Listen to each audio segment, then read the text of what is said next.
अस्सलामुअलैकुम। उर्दू पॉइंट के साथ मैं हूं Daniyal Suhail. FIFA world cup 2018 का मेला रूस में सज चुका है। सारी दुनिया की नज़रें रूस के साथ साथ क्वालिफाई करने वाली 31 टीमों पर जम चुकी हैं। वर्ल्ड कप 2018 के लिए 32 टीमों को 8 मुख्तलिफ ग्रुप्स में तकसीम किया गया है और इवेंट में मजबूरी तौर पर 64 मैचेस खेले जाएंगे। फीफा वर्ल्ड कप 2018 में पाकिस्तानी टीम तो शामिल नहीं, लेकिन इफ्तिताही तकरीब में पाकिस्तानी परचम ज़रूर मौजूद था और पाकिस्तानी परचम के साथ साथ पाकिस्तानी बनाया गया फुटबॉल भी वहां पर दिखाई दे रहा है। और इस परचम को डेरा इस्माइल खान के नौजवान फुटबॉलर सारंग बलोच ने उठाया। सारंग बलोच को फुटबॉल के स्पॉन्सर इदारे की जानिब से यंग एम्बेसडर मुंतखब किया गया। इस हवाले से सारंग बलोच कहते हैं कि मेगा इवेंट में पाकिस्तान का झंडा उठाना एजाज़ की बात थी। 2014 वर्ल्ड कप में जर्मनी ने फाइनल में अर्जेंटाइन को सनसनीखेज मुकाबले के बाद 1-0 से हराकर चौथी बार आलमी चैंपियन बनने का एजाज़ हासिल किया था। 2018 वर्ल्ड कप में 32 टीमों को 4 मुख्तलिफ ग्रुप्स में तकसीम किया गया है। अगर पहले ग्रुप की बात करें, ग्रुप ए में रूस, सऊदी अरब, मिस्र और यूरुग्वे शामिल हैं। रूस 2018 वर्ल्ड कप में मेज़बान रूस को फेवरेट करार नहीं दिया जा सकता। रूस ने 8 मैचेस में से सिर्फ 1 में कामयाबी हासिल की। हाल ही में रूस को ब्राज़ील के खिलाफ 3-0 और फ्रांस के खिलाफ 1-0 से शिकस्त का सामना करना पड़ा। फुटबॉल के आलमी दर्जाबंदी में रूस उस वक्त 63वें नंबर पर मौजूद है। रूस आलमी चैंपियन बनने से अभी तक महरूम है। रूस का सफ़र चौथी पोजीशन से कभी आगे नहीं बढ़ पाया। रूस ने 1966 में चौथी पोजीशन हासिल की थी। रूस की टीम 11वीं बार मेगा इवेंट में शिरकत कर रही है। इसी ग्रुप में सऊदी अरब की टीम भी शामिल है। सऊदी अरब की टीम 5वीं मरतबा मेगा इवेंट में शिरकत कर रही है। सऊदी अरब ने अमेरिका में होने वाले 1994 वर्ल्ड कप में पहली बार शिरकत की थी। स्ट्राइकर मोहम्मद सलाहवी के उम्दा कारकर्दगी की बदौलत सऊदी अरब फीफा वर्ल्ड कप में कदम रखने में कामयाब हुआ। क्वालिफायर में सऊदी अरब ने 10 में से 6 मैचेस में फतूहात हासिल की। 3 में शिकस्त का सामना रहा, जबकि 1 मैच बराबर रहा। मोहम्मद अल सलाहवी जो हैं, उन्होंने 16 गोल्स के साथ नुमाया फुटबॉलर रहे हैं। सऊदी अरब फुटबॉल टीम को वार्म अप मैच में वर्ल्ड चैंपियन जर्मनी के हाथों 2-1 से नाकामी हुई। मिस्र भी इसी ग्रुप का हिस्सा है। मिस्री फुटबॉल मोहम्मद सलाह की टीम 1990 के बाद पहली बार वर्ल्ड कप में खेलने जा रही है। मोहम्मद सलाह ने टीम को मेगा इवेंट में रसाई दिलाने में कलीदी किरदार अदा किया। ग्रुप ई में मोहम्मद सलाह 5 गोल्स के साथ टॉप स्कॉलर हैं। मिस्र को क्वालिफाइंग मैचेस में 4 में कामयाबी, 1 में नाकामी मिली, जबकि 1 बराबर रहा। ख्याल रहे कि इंग्लिश प्रीमियर लीग और चैंपियन ट्रॉफी में तबाहकुन परफॉर्मेंस का मुजाहरा करने वाले मोहम्मद सलाह ने दुनिया की तवज्जो अपनी जानिब मरकूज कर रखी है। उनकी मुसलसल उम्दा कारकर्दगी की वजह से उनको गोल मशीन का खिताब दिया गया है। गोल मशीन यानी मोहम्मद सलाह रवां सीजन में अब तक मजमूई तौर पर 43 गोल दाग चुके हैं, जबकि इंग्लिश क्लब लिवरपूल की जानिब से 33 मैचेस में 31 गोल कर चुके हैं और रिकॉर्ड भी अपने नाम कर चुके हैं। मिस्री फुटबॉलर मोहम्मद सलाह ने 7 के बेहतरीन फुटबॉलर का अवार्ड भी जीता। तवक्को है कि मेगा इवेंट में अपनी जारहाना परफॉर्मेंस जारी रखेंगे। यूरुग्वे भी इसी ग्रुप का हिस्सा है। लुइस सुआरेज की टीम यूरुग्वे को 2 बार आलमी चैंपियन बनने का एजाज़ हासिल है। यूरुग्वे के 3 अहम स्टार्स जो हैं वो भी मेगा इवेंट में दिखाई दे रहे हैं और वो सब फॉर्म में मौजूद हैं। टीम में नए खिलाड़ियों को भी मौका दिया जा रहा है। क्वालिफायर इवेंट में एडन कावी जो हैं उन्होंने 10 और सुरेश जो हैं उन्होंने 5 गोल्स के साथ नुमाया प्लेयर्स रहे हैं। यूरुग्वे ने वार्म अप मैच में एक तरफा मुकाबले में उज़्बेकिस्तान को 3-0 से हराया। ख्याल रहे कि सुरेश ने गुज़श्ता वर्ल्ड कप में इटली के प्लेयर को मैच के दौरान दांतों से काट कर जख्मी कर दिया था, जिसके बाद उन पर 4 माह की पाबंदी और 66,000 जुर्माना आयद किया गया था। इसी तरह अगर हम ग्रुप बी की बात करें तो ग्रुप डी में पुर्तगाल, स्पेन, मराकेश और ईरान की टीमें शामिल हैं। पुर्तगाल की टीम की बात करते हैं। क्रिस्टियानो रोनाल्डो की टीम पुर्तगाल 2 बार 1966 और 2006 में वर्ल्ड कप के सेमीफाइनल तक पहुंची, लेकिन 2014 में वर्ल्ड कप के ग्रुप स्टेज तक ही महदूद रही। पुर्तगाल ने स्विट्जरलैंड के खिलाफ 2-0 से मेगा इवेंट में कामयाबी हासिल की है। अब देखना है, मेगा इवेंट में उन्होंने अपनी जगह भी पक्की कर ली है। पुर्तगाल टीम ने सऊदी अरब को शिकस्त दी, जबकि पुर्तगाल और अमेरिका के खिलाफ मैच बराबर रहा। इसके बाद पुर्तगाली फुटबॉलर रोनाल्डो के 2 गोल की बदौलत मिस्र को 2-1 से शिकस्त दी, तहम हाईलैंड के हाथों 3-0 से नाकामी का सामना करना पड़ा। चौथी बार यूईफा प्लेयर ऑफ द ईयर का एजाज़ हासिल करने वाले क्रिस्टियानो रोनाल्डो को क्वालिफायर इवेंट में 15 गोल्स करने का भी एजाज़ हासिल है और वो 15 गोल्स भी दाग चुके हैं। स्पेन की बात करते हैं। हिस्पानवी टीम ने क्वालिफाइंग ग्रुप में फातिहाना आगाज करते हुए 10 में से 9 में कामयाबी हासिल की। स्पेन ने सिर्फ इटली के खिलाफ मैच 1-1 से बराबर किया। स्पेन 2014 में अपने एजाज के दिफा में नाकाम रहा और ग्रुप स्टेज से आगे ही ना बढ़ सका, लेकिन रवां बरस वर्ल्ड कप में एक मजबूत टीम के तौर पर नजर आ रही है। स्पेन ने दोस्ताना मैच में अर्जेंटीना को बहुत मुश्किल वक्त दिया और 1-0 से मैच भी जीत लिया। स्पेनिश टीम ने कोस्टारिका को हराया, जबकि रूस और वर्ल्ड चैंपियन जर्मनी के खिलाफ मैचेस भी ड्रॉ किए। स्पेन ने वार्म अप मैचेस में ट्यूनिस के खिलाफ 1-0 से कामयाबी हासिल की, लेकिन स्विट्जरलैंड के खिलाफ 1-1 से मैच बराबर रहा। ख्याल रहे कि स्पेन 2010 में वर्ल्ड कप जीत चुका है। स्पेन को वर्ल्ड कप जितवाने वाले जो प्लेयर हैं वो भी इस टाइम टीम में मौजूद हैं। अब सबकी नज़रें उनकी तरफ जमी हुई हैं। अब देखना है कि इस बार स्पेन कैसा खेलता है। मराकश की टीम भी इसी ग्रुप का हिस्सा है। मराकश की टीम ने 1998 के बाद 2018 वर्ल्ड कप में जगह बनाने में कामयाबी हासिल की है। शुमाली अफ्रीकी टीम में कई नौजवान और पुरअज़्म खिलाड़ी मौजूद हैं। टीम को 20 बरस बाद मेगा इवेंट में पहुंचाने में अहम किरदार अदा किया है। उनमें आइक्स का बहुत ज़बरदस्त हिस्सा रहा है, उनके प्लेयर हैं। अब देखना है कि मराकश की टीम अपने टेबल पर तो 6 नंबर पर मौजूद है और 3 फतूहात के साथ सहरे फहरिस्त रही, जबकि 3 मैचेस बराबर कर चुकी है और उनकी टीम मजबूरी तौर पर 5 बार मेगा इवेंट में भी शिरकत कर रही है। ईरान भी इसी ग्रुप का हिस्सा है। ईरान 2018 वर्ल्ड कप में क्वालिफाई करने वाला पहली एशियन टीम बन गया है और इसने मुसलसल दूसरी बार मेगा इवेंट में रसाई हासिल की है। ईरान ने क्वालिफाई मैच में 10 में से 6 में कामयाबी हासिल की, जबकि ओमान और तुर्कमेनिस्तान के खिलाफ बराबर रहे मैचेस। ईरान ने वार्म अप मैच में उज़्बेकिस्तान के खिलाफ 2-0 से फतूहात अपने नाम की। ईरान की टीम 1978 और 88 और 2006-14 के इवेंट्स में भी शिरकत कर चुकी है। ईरान की टीम 2014 वर्ल्ड कप में कामयाबी की झलक देखने से महरूम थी, ताहम उनके कोच जो हैं इस हवाले से काफ़ी तैयारी के साथ पुरअज़्म दिखाई दे रहे हैं। अब देखना है कि इस बार क्या करते हैं। ग्रुप सी में अगर बात करें तो फ्रांस, ऑस्ट्रेलिया और पेरू और डेनमार्क की टीमें शामिल हैं। फ्रांस की टीम मुसलसल 6ठी बार वर्ल्ड कप में जगह बनाने में कामयाब हुई है। फ्रांस 1998 का आलमी चैंपियन रह चुका है, जबकि 2006 का रनर अप भी है। 1958 और 1958 की जो टीम है उसमें भी वो तीसरी पोजीशन हासिल कर पाया था। अब देखना है कि इस बार वो क्या करता है। 1982 के वर्ल्ड कप में भी वो चौथी पोजीशन हासिल कर चुका है। फ्रांस को क्वालिफायर मैच में स्वीडन के खिलाफ 2-1 से नाकामी हुई थी और इस बार भी उसको काफ़ी फेवरेट करार दिया जा रहा है। अब देखना है कि फीफा वर्ल्ड कप 2018 में उसकी परफॉर्मेंस कैसी रहती है। ऑस्ट्रेलिया की टीम की बात करेंगे। ऑस्ट्रेलिया की टीम ने शाम को वर्ल्ड कप में क्वालिफायर प्लेऑफ मैच के सेकंड लेग में 2-3 से शिकस्त देकर मेगा इवेंट में रिसाई हासिल की है। ऑस्ट्रेलिया की टीम मेगा इवेंट 5 बार शिरकत कर चुकी है, लेकिन ऑस्ट्रेलियन टीम 2006 में राउंड ऑफ 16 में हिम्मत हार बैठी। ऑस्ट्रेलियन टीम ने वार्म अप मैच में साफ शिकन मुकाबले में हंगरी को 2-1 से कामयाबी हासिल करके चेक रिपब्लिक को 4-1 से शिकस्त से भी दो चार किया था। पेरू भी इसी ग्रुप का हिस्सा है और पेरू की 36 बरस बाद फीफा वर्ल्ड कप में वापसी हुई है। पेरू ने आखिरी बार 1982 का वर्ल्ड कप खेला था और उसमें वो हमें एक्शन में नजर आए थे। पेरू की टीम जो है world cup qualifier playoff match में काफ़ी ज़बरदस्त खेली और उन्होंने 2018 के लिए क्वालिफाई किया। पेरू ने दोस्ताना मैच में आइसलैंड के खिलाफ कामयाबी हासिल की, जबकि वार्म अप मैच में स्कॉटलैंड को 2-0 से शिकस्त से 2-4 किया। ख्याल रहे कि पेरू की अहम 5वीं बार उन्होंने इस इवेंट में शिरकत करने जा रही है। पेरू ने 1978 में 6ठे राउंड में और 1970 में क्वार्टर फाइनल तक रसाई हासिल की थी। अब देखना है 2018 में क्या होगा। इसी ग्रुप की अगर मजीद बात करें तो इसी ग्रुप में डेनमार्क की टीम भी शामिल है। यूरोप की बेहतरीन टीमों में से एक डेनमार्क ने 2012 यूरोपियन चैंपियन के बाद से किसी अहम इवेंट में हिस्सा नहीं लिया, लेकिन डेनमार्क ने world cup qualifier playoff matches में रिपब्लिक ऑफ आयरलैंड के खिलाफ 4-0 से कामयाबी हासिल करके वर्ल्ड कप का परवाना हासिल किया। डेनमार्क की टीम 5वीं बार इवेंट में हिस्सा ले रही है और उसका सफ़र जो है 2006 में शुरू हुआ था और 2006 के वर्ल्ड कप में वो 16वें नंबर पर ही रही थी, उसके आगे वो नहीं जा पाई थी। इसी तरह अगर हम ग्रुप डी की बात करें तो ग्रुप डी में अर्जेंटीना, आइसलैंड, क्रोएशिया और नाइजीरिया की टीमें शामिल हैं। अर्जेंटीना 2 मरतबा की चैंपियन अर्जेंटीना की टीम गुज़श्ता बरस फैसला कुल मार्के में जर्मनी के खिलाफ शिकस्त खा बैठी थी और रवां बरस क्वालिफायर राउंड में भी बाहर होने से पाल पाल बच गई। अर्जेंटीना को इस राउंड में हरीफ टीम के खिलाफ सख्त मुकाबले का सामना करना पड़ा और एक मौके पर ऐसा लग रहा था कि अर्जेंटीना वर्ल्ड कप में शिरकत करने से महरूम रहेगी, लेकिन दुनिया फुटबॉल के बेताज बादशाह लियोनेल मेसी ने अर्जेंटीना को मेगा इवेंट में पहुंचाया।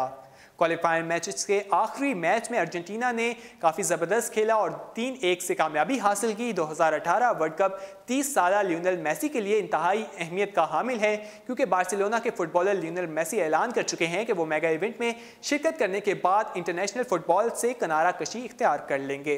ख्याल रहे कि अर्जेंटीना 1978 और 1986 में वर्ल्ड कप जीत चुका है और इस इवेंट में वो कैसा परफॉर्म करेगा ये अभी देखना बाकी है। आइसलैंड की बात करते हैं। आबादी के एतबार से सबसे कम आबादी वाले मुल्क आइसलैंड ने पहली बार फीफा वर्ल्ड कप की दौड़ में शामिल होने का एजाज़ हासिल किया है, लेकिन मेगा इवेंट में जगह बनाने के बाद central American team warm up match में शानदार परफॉर्मेंस का मुजाहरा ना कर सकी। आयरलैंड ने इंडोनेशिया के खिलाफ कामयाबी के बाद कतर के खिलाफ मैचेस ड्रॉ किया, ताहम आयरलैंड के खिलाफ चेक रिपब्लिक, मेक्सिको और पेरू के हाथों बेतरबे शिकस्त का सामना करना पड़ा और मुसलसल उन्हें शिकस्त खानी पड़ी। क्रोएशिया भी इसी ग्रुप का हिस्सा है। क्रोएशिया को मेगा इवेंट में कदम रखने के लिए क्वालिफायर मैचेस में सख्त जद्दोजहद का सामना करना पड़ा, लेकिन उसके बाद उनकी टीम काफ़ी ज़बरदस्त खेल रही है। अब देखना है कि मेगा इवेंट में कैसा परफॉर्म करने वाली है। नाइजीरिया की टीम 2018 वर्ल्ड कप का परवाना हासिल करने वाली पहली अफ्रीकी टीम है। नाइजीरियन टीम ने 4 फतूहात हासिल करके मेगा इवेंट में कदम रखा, जबकि इसको अलजायर के हाथों 3-0 से शिकस्त का सामना करना पड़ा, जबकि कैमरून के खिलाफ मैच 1-1 से बराबर रहा। नाइजीरिया की छठी बार वर्ल्ड कप में शिरकत कर रही है और नाइजीरिया की टीम 4 बार राउंड ऑफ 16 में जगह बनाने में कामयाब रही है। इसी तरह ग्रुप ई की बात करें तो ग्रुप ई में ब्राज़ील, स्विट्ज़रलैंड और कोस्टारिका और सर्बिया की टीमें शामिल हैं। ब्राज़ील की बात करते हैं। अब कुछ बात हो जाए ब्राज़ील की टीम की, जिसको वर्ल्ड कप की तारीख में सबसे ज़्यादा 5 बार फीफा वर्ल्ड कप जीतने का एजाज़ हासिल है। मेज़बान रूस के बाद ब्राज़ील की टीम क्वालिफाई करने वाली पहली टीम है और उसके बहुत ज़बरदस्त प्लेयर्स भी मौजूद हैं और उसको जितवाने में वो अहम किरदार भी अदा कर सकते हैं। वाज़ेह रहे कि क्वालिफायर मैचेस में उनकी टीम जो है काफ़ी ज़बरदस्त खेल चुकी है और उनके प्लेयर्स जो हैं वो 6 गोल्स भी कर चुके हैं। किसी ने 7 और किसी ने 6 गोल, मतलब उनका रिकॉर्ड ओवरऑल बहुत ज़बरदस्त है। अगरचे 2014 वर्ल्ड कप में ब्राज़ील को जर्मनी के हाथों 7-1 से जिल्लत अमेज शिकस्त का सामना करना पड़ा था, ताहम रवा बरस ब्राज़ील को वर्ल्ड चैंपियन जर्मनी के हाथों फेवरेट करार दिया जा रहा है। वर्ल्ड कप से कबल ब्राज़ील ने दोस्ताना मैच में ही दिफाई चैंपियन जर्मनी के खिलाफ 1-0 से कामयाबी हासिल करके खतरे की घंटी बजा दी थी। अगली टीम जिसकी हम बात करेंगे वो है स्विट्ज़रलैंड। स्विट्ज़रलैंड की टीम 11वीं बार रूस के मैदान में एक्शन में नजर आ रही है। स्विट्ज़रलैंड की टीम 3 बार 1934, 1938 और 1954 में क्वार्टर फाइनल में जगह बनाने में कामयाब रही है। वार्म अप मैचेस में स्विट्ज़रलैंड और स्पेन के दरमियान मुकाबला 1-1 से बराबर रहा, तहम स्विट्ज़रलैंड जापान के खिलाफ 2-0 से कामयाबी अपने नाम कर चुका है। कोस्टारिका भी इसी ग्रुप में शामिल है। वस्ती अमेरिका के छोटे से मुल्क कोस्टारिका ने पहली बार 2014 में वर्ल्ड कप में रसाई हासिल की थी और शानदार कारकर्दगी का मुजाहरा करते हुए क्वार्टर फाइनल में जगह पक्की की थी, लेकिन हॉलैंड ने पेनाल्टी शॉट पर शिकस्त देकर कोस्टारिका को ख्वाब चकनाचूर कर दिए थे।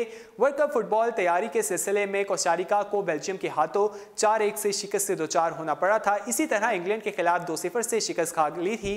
इससे कबल शुमारी आइलैंड को 3-0 से हराया था।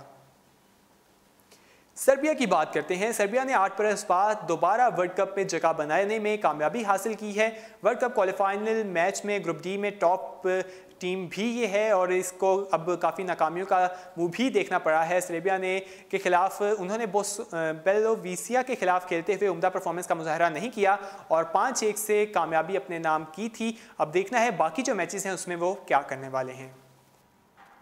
ग्रुप एफ की बात करें, जर्मनी, मेक्सिको, स्वीडन और जनूबी कोरिया की टीमें शामिल हैं।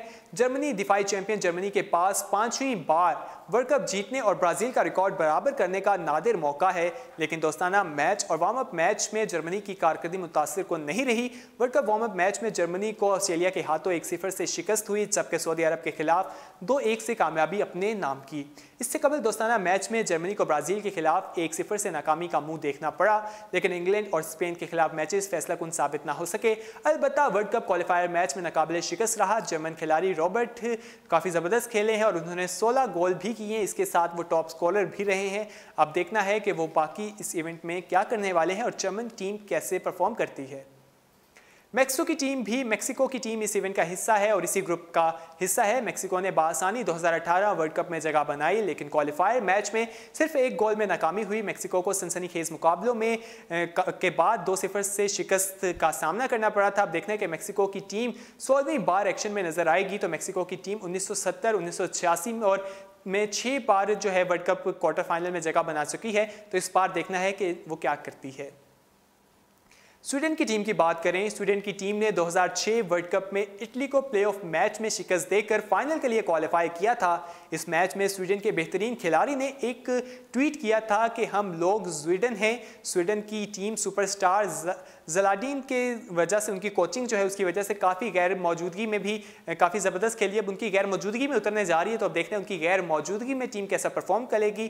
ख्याल रहे कि उनके जो कोच हैं उन्होंने 2016 यूरो कप के बाद बैनुल-अक़वामी फुटबॉल से किनारा कशी इख्तियार करने का ऐलान किया था। स्वीडन की टीम 1958 की रनर अप टीम भी रह चुकी है और 2013 के बाद पहली बार इवेंट में शिरकत करने जा रही है। जनूबी कोरिया को क्वालिफाई इवेंट में 10 मैचेस में से 4 में कामयाबी जबकि 3 में शिकस्त का सामना करना पड़ा है और उसमें से जबकि बाकी 3 में वो बराबर भी रहे हैं। उन्हें जनूबी कोरिया 10वीं बार शिरकत कर रही है जबकि 2002 में वर्ल्ड कप में चौथी पोजीशन हासिल की थी। और अब देखना है इस इवेंट में क्या होगा। इस ग्रुप के मेंबर्स जो हैं वो इतने ही। अगले ग्रुप की तरफ चलते हैं और अगले ग्रुप की बात करते हैं। ग्रुप जी में जो टीमें शामिल हैं वो है बेल्जियम, पनामा और ट्यूनिस और इंग्लैंड। बेल्जियम की टीम फुटबॉल का वर्ल्ड चैंपियन बनने का ख्वाब ताहाल अधूरा है। इसका सफर 1986 वर्ल्ड कप के सेमीफाइनल तक ही महदूद रहा है। हमेशा की तरह इस वक्त बेल्जियम के पास सबसे मजबूत स्क्वाड मौजूद है, लेकिन उनके अभी तक वो ज़्यादा ज़बरदस्त नहीं खेल पाई और इसके जो ज़्यादातर खिलाड़ी हैं वो प्रीमियर लीग का हिस्सा भी रह चुके हैं। इस वजह से तवक्कुआत जो है वो काफ़ी ज़्यादा है। तवक्को है कि बेल्जियम के खिलाड़ी जो हैं काफ़ी ज़बरदस्त खेलेंगे और वर्ल्ड कप में अपने नाम करने में भी कामयाब रहेंगे। पनामा की टीम पहली बार 2018 वर्ल्ड कप में क्वालिफाई करने का एजाज़ हासिल कर चुकी है। पनामा ने कोस्टा रिका के खिलाफ तारीखी फतह हासिल करके पहली बार वर्ल्ड कप में पहुंचने का एजाज़ अपने नाम किया है। पनामा की मेगा इवेंट में रसाई की वजह से अमेरिका 2018 वर्ल्ड कप से बाहर हो चुका है। पनामा की इस तारीखी कामयाबी के दूसरे दिन सदर ने कौमी दिन करार देने का ऐलान किया। तहम दोस्ताना मैच में पनामा को सख्त मुश्किलात से दो चार होना पड़ा। इसी तरह पनामा से तवक्कुआत भी काफ़ी ज़्यादा हैं और अब देखना है क्या होगा। वार्म अप मैच में भी डेनमार्क के खिलाफ और स्वीडन के हाथों भी उन्हें 0-6 से शिकस्त का सामना करना पड़ा है। ट्यूनिस भी इस ग्रुप में शामिल है और वहाब खिसरी की जारहाना खेल की बदौलत ट्यूनिस की टीम 2018 वर्ल्ड कप में रसाई हासिल की। लेकिन अब देखना है कि वो क्या करने वाली है। उनके जो वार्म अप मैचेस हुए हैं वो तो बराबर रहे हैं। उनकी टीम 5वीं बार वर्ल्ड कप में शिरकत कर रही है, लेकिन ट्यूनिस की बदकिस्मत ये है कि वो ग्रुप स्टेज से आगे ही नहीं बढ़ सका, वो ग्रुप स्टेज तक ही महदूद रहता है। इंग्लैंड की टीम की बात करते हैं। 1966 वर्ल्ड कप का आलमी चैंपियन इंग्लैंड 15वीं बार रूस के मैदान में एक्शन में नजर आएगा। इंग्लिश फुटबॉल टीम ने 10 मैचेस में से 8 में कामयाबी अपने नाम की जबकि स्लोवेनिया और स्कॉटलैंड के दरमियान मैचेस बराबर रहे। ग्रुप एच की बात करें तो पोलैंड, सेनेगाल और कोलंबिया, जापान इसमें शामिल हैं। पोलैंड टीम की बात करते हैं। पोलिश फुटबॉल टीम चैंपियन बनने का ख्वाब लिए रूस पहुंच चुकी है। पोलैंड की टीम 8 बार मेगा इवेंट में शिरकत कर चुकी है। इसको 1976 और 1982 वर्ल्ड कप में तीसरी पोजीशन हासिल करने का एजाज़ हासिल है। पोलैंड को क्वालिफायर मैचेस में 8 में कामयाबी मिली जबकि डेनमार्क के हाथों भारी मार्जिन से 4-0 से शिकस्त का सामना करना पड़ा। पोलैंड और कजाकिस्तान दरमियान मैच खेला गया, वो 2-2 से बराबर रहा। सेनेगाल की बात करें तो 2000 में डेब्यू करने वाली टीम सेनेगाल को दूसरी बार मेगा इवेंट में शिरकत करने जा रही है और इसने 2002 में वर्ल्ड कप क्वार्टर फाइनल तक रसाई हासिल की थी। सेनेगाल ने क्वार्टर फाइनल मैच में 4 में कामयाबी हासिल की जबकि 2 मैचेस ड्रॉ हुए। सेनेगाल ने वार्म अप मैच में जनूबी कोरिया के खिलाफ 0-2 से फतह अपने नाम की। कोलंबिया की बात करते हैं। कोलंबिया की टीम गुज़श्ता बरस क्वार्टर फाइनल तक पहुंची थी और रवां बरस भी ऐसा करने की भरपूर सलाहियत रखती है। कोलंबिया मुसलसल दूसरी बार और मजमूई तौर पर 6 बार मेगा इवेंट में शिरकत कर रही है। कोलंबिया के क्वार्टर फाइनल मैचेस जो हैं वो काफ़ी सख्त रहे और उन्हें सख्त मुश्किलात का सामना भी करना पड़ा और 18 मैचेस में से 7 में कामयाबी, 5 में नाकामी और 6 मैचेस जो हैं ड्रॉ रहे। जापान की बात करते हैं। जापान ने क्वार्टर फाइनल इवेंट में 10 में से 6 में कामयाबी हासिल की जबकि 2 में उन्हें नाकामी और 2 मैचेस ड्रॉ हुए। जापान की टीम 6 बार आर्मी चैंपियन की दौड़ में हिस्सा ले चुकी है और 2 बार 2000 और 2010 में वर्ल्ड कप के राउंड ऑफ 16 में पहुंची है। 14 जून से रूस के मैदान में टाइटल के हसूल के लिए जंग शुरू हो चुकी है। लेकिन आलमी चैंपियन बनने का फैसला जो है 15 जुलाई को होगा। पाकिस्तानी फुटबॉल टीम की सूरत हाल कुछ बेहतर तो नहीं है, लेकिन उम्मीद कर सकते हैं कि पाकिस्तानी फुटबॉल भी फीफा में कभी शिरकत करेगा और हमने जो गैर मुल्की कोच की खिदमत हासिल की हैं उससे हमारा फुटबॉल ज़रूर आगे जाएगा। हमारी फुटबॉल बॉल जो है वो तो फीफा वर्ल्ड कप में दिखाई दे रही है और उम्मीद की जा रही है कि हमारी टीम भी जल्द एक्शन में दिखाई देगी। ये थी आज के वीडियो जिसमें हमने आपको फीफा के हवाले से बताया। मज़ीद इसी तरह की वीडियोस देखने के लिए विजिट करते रहें हमारी वेबसाइट urdupoint.com। अल्लाह हाफ़िज़।